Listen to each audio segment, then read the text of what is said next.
and welcome back to the Citizen channel. I hope you're all staying safe and well on our penultimate episode, episode 3 of Back Home, where we have a look at our Sky Blues World Cups and what to expect, well, what we need and what to expect when they come back to the Etihad, as they're all getting their minds back into club mode. It's a very important few months ahead, of course, for our wonderful team, Manchester City. So we're going to have a look at how our boys did. A big chunk today as the quarterfinals are played and end. So most of our guys are coming back. Not a surprise. It would have been perhaps nice as England fans a little bit more progression. But hey, we'll take what we've got. So please join me today and let me know your thoughts as well. Please, if you are new to the channel, push that subscribe button, push the bell notification. It'd be great to have you on board. And please, if you are pushing those buttons, just press that little like button as well, the thumbs up button, make an old City fan very happy. We'd much appreciated. All things City, of course, past, present and forever. And obviously we're all firing on City very, very soon. And we'll put all this World Cup behind us. Right, yes, I'll touch upon a player that left our club as well. Just before we go, just a brief thing. I'll be looking at other players that have left us and see how they've done. So there is one to mention today that was worth a little mention as well. Right, in episode 1, of course, we looked at KDB and Gundo. Episode 2, we decided that Akanji looked a paler imitation of what we've seen, and with 5 centre-halves, perhaps 6 with Rodri, he may have a battle getting time going forward, unless he obviously brings back his City form before the World Cup. We weren't overly impressed with Akanji in the World Cup itself. Also, our Spanish pair, we had a look at those that are coming through in good nick and discovered that Rodri, as we said, can do a centre-half job to a reasonable standard, and Laporte just does Laporte things, so we discovered that. Today we're going to look at, of course, Nathan Ake, Ederson and our returning Portuguese and England boys. As far as Ederson, he just made the one appearance, defeat to Cameroon for Brazil.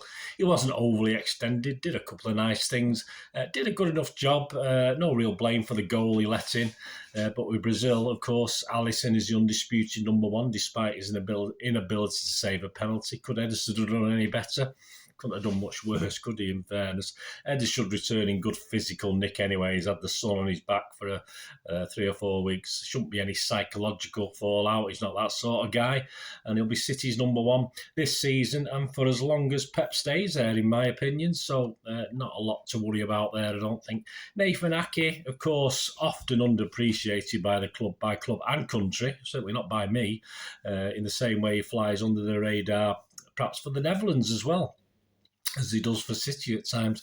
And I think for the Netherlands, he just continues where he left off for us, does a nice, steady, unspectacular, but very important job. And as the importance of the games grew, I think as time passed in the World Cup, so did his quality as well. Ake's play with the win against the US and the defeat on penalties to Argentina were 2 of his best performances, I think, of the competition. He was also calm and didn't seem to get too involved, that I noticed when things boiled over with Argentina. That's what we want, a cool head who can do his job. And yeah, I think he's had a very, very good World Cup alongside an English centre-half we'll talk about in a minute. I think he's had a very good World Cup, return to City, fight for that centre-half berth, which he's sort of almost made his own. But of course, when Pep's got an abundance of riches, he's not going to get to play every game. But despite the disappointment of going out on penalties in this quarter-final, like all the City players, they'll get over it. That's what life is, and there's a lot of big challenges to come. So it'll be fine. I look forward to returning Nathan Ake and some the future going forward with him. On to our Portuguese boys. Well, yeah, Diaz. Levels of consistency perhaps in the World Cup that really do echo his City performances. Again, nothing spectacular. Okay, obviously he's always for me better if he's got a solid partner next to him.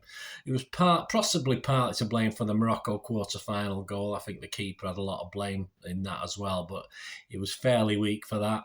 And overall, it wasn't the greatest performance. They pushed him forward, which isn't his role, is he? Let's be honest about it. And he was even though he's a big lad, he's adequate in that crucial game, but he possibly put his worst display in that quarter final, so not great. I mean, he will be down, I think, like the players will, but I think he's lost some of his authority at City. Is the fact of being he used to be the first name perhaps on the defensive sheet for Pep. He certainly isn't that now. He's not recently started as often as he has. And I think if he sees best at City, he needs to play regular, but he will need to earn that, and it won't. It's easier said than done at the moment with the richness of centre half City have at the moment. Cancelo, of course, took his average City performances with him. And he was soon dropped by the manager who saw those inadequacies, perhaps. He will still have a big part to play for City, but we do need him to pick up very, very quickly when he gets back. Cancelo wasn't great, as I said. He's not been great so far. We know he's capable of better, but as I say, defensively and going forward, he's a bit of a I say we call him the Nearly man on this, and Bolt from the Blue. He's just a bit of that at the moment. So we'll have to see him pick up if we is to do anything for City and we're to progress this season. On to the main guy. I mean, obviously we all love him, Bernardo. But I think it was disappointing World Cup for him. He worked hard, but the way the Portuguese play, it was more about other players being creative where it matters in front of goal. And sadly for Bernardo, as his sort of role has been for City a lot, it's more a workman-like, I call it a water carrying job, where he's mixing, going from defence to attack, midfield, sort of linking things rather than doing anything outstanding himself. He will remain key for us, no doubt. January we'll see all the usual rumours of him moving on, but it's hard to see City improving without him. If he's not there, it won't make City any better if he isn't. We'll need more of his. Of course, we know his work. We know the work he puts in, the effort he puts in. He did it for Portugal. He does it for us. But I want to see a little bit more of the flair we know he's got, and perhaps he's lacking a little bit of confidence in that at the moment because he's not being asked to use that skill he's got further up the pitch. So to win things this season, I think we'll have to see more than that. Yes, we'll see his workman-like things, but we'll need to see a little bit of that flair as well up front, which I think has been neglected a little bit for him, and not particularly his fault, just by the managers who have managed him at international and club level. So let's get through a rumour-laden January, shall we, and see what happens with old Bernardo. And our England boys, well, both Walker and Phillips joined the squad, still recovering from injury. Phillips will have enjoyed the warm weather, then again the sun on his back, and seemed okay in his cameos. He got a few minutes here and there. So I think with Phillips it'll be an interesting few months to come. If he can stay fit, hopefully, fingers crossed, he's not a sick note job. We'll see plenty more of him over the coming months. Walker, he's a must start for City, as he is for England.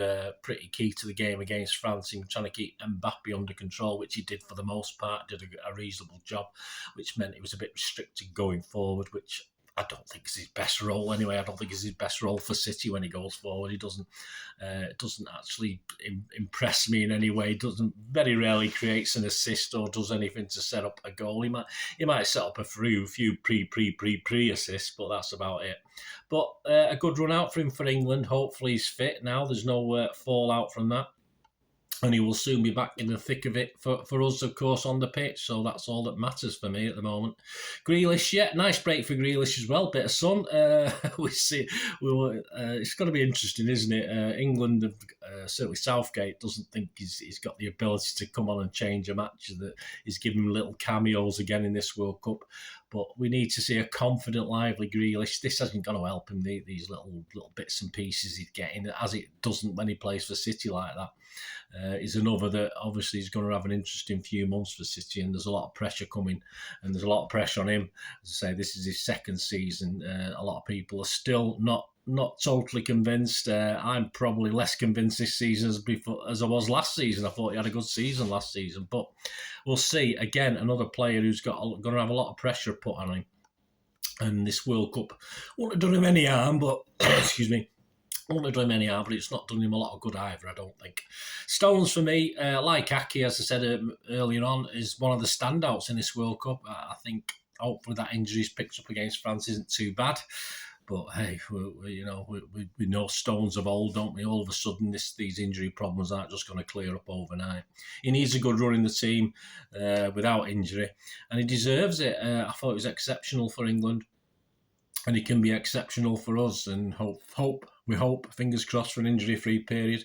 Sadly, as I said, there's no guarantee of this, but certainly nothing wrong with John Stones' performances for England. We know his capabilities and what he's good at. He got a little bit of blame for the Giroud goal, but I put the blame firmly on Maguire for that one. I wouldn't rue Stones, and he played very well, I thought. So, but we'll see. Injury-free is going to be a big part to play for us.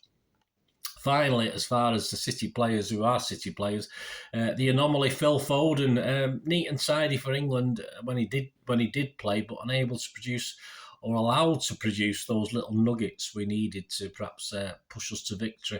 Kept back by Southgate initially to a lot of furore through the media about why is he not playing, etc. I mean, you can use that game against France as an excuse for why Southgate doesn't play him, but it's a chicken and egg, isn't it? It's like anything.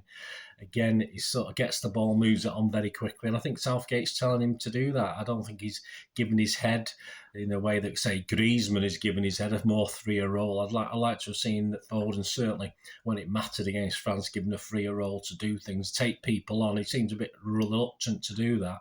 Of course, he was closed down very well by teams like France, but I wouldn't mind him taking people on and taking a risk here and there. Unfortunately, he didn't seem to be able to produce that for England. But some nice little touches, but just not enough overall when it come to the crux. Didn't it come to the sharp end? Pep himself, no, I'm not going to blame Southgate particularly. Pep himself has appeared to all fill back a little bit recently. For some reason, he's certainly not played him in certain games. And I think that was reflected in these England performances. If he'd been firing at City and Pep had been playing him, I think he would have been a lot better for England. But again, very bitty, and that's what we got. But we know Phil Foden can be a big, big part of the difference between glory and misery for City and City fans this season. But he's another one with a lot to prove and build upon on his return, as I say, and we'll see how Pep does with him, etc. But wouldn't have done him any harm. But he could have gone for glory in this. He's at an age where he's perhaps still got chances. Of course, as he's young enough, he's got another 2 or 3 World Cups. But it could have been interesting. But as I say, I think his City form continued into his England form, and obviously both managers had some doubts, and I thought we saw that. Before we go, just a quick look. We looked at some ex-players, didn't we? In episode 1, we looked at Sane and Gabby Jesus. In episode 2, we decided Torres for now appears to be not too great a loss. And the only one I really want to mention before we go is Danilo. Yeah, I mean, obviously was there, I'll say that as in the mix, of course. Interesting player. I mean, typical for Brazil. He's one of those. As a Brazilian defender, you don't get lauded that much, do you? It's the guys in midfield and up front that get all the plaudits. He did try to get forward. But nothing exceptional from Danilo. Not much wrong, not much right. I think he got a booking at one stage. I think he would have been banned if they progressed. I'm not too sure, but I say the Brazil manager's got him in there, but he's okay. He's all right, but he's no big Mr. City, is he? Let's be honest about it. But it's always nice to see ex-City players still doing okay. As in we spoke obviously about Otamendi, didn't we? Otamendi was absolutely superb, standout in the match report we did of the Argentina game. Absolute unit, Otamendi. Fantastic, and of course he's still there, so we'll mention him again in the next back home, which has only got Alvarez and Otamendi. I'm not too sure there's anybody else actually will cover in it, but we'll do a sort of ratings for each player as well for the last episode. So join me for that and let me know your comments. Hope you enjoyed this anyway. This little look at this back home episode 3. Let's look forward to Alvarez's and Otamendi's performances. Yeah, let's hope. I think we're all Argentina and Cameroon at the moment, aren't we? And as far as going forward is concerned, that'll do for me. Although I've no real love for Argentina, just Alvarez. I want Alvarez to do fine, and perhaps to some lesser extent Messi in his final World Cup. Thanks for watching anyway, guys. Let me know your thoughts. It'd be great to hear from you. Thanks for watching. Please, until we meet again, no, it's one thing, don't I? Please stay safe, everyone. Thanks for watching. Bye for now.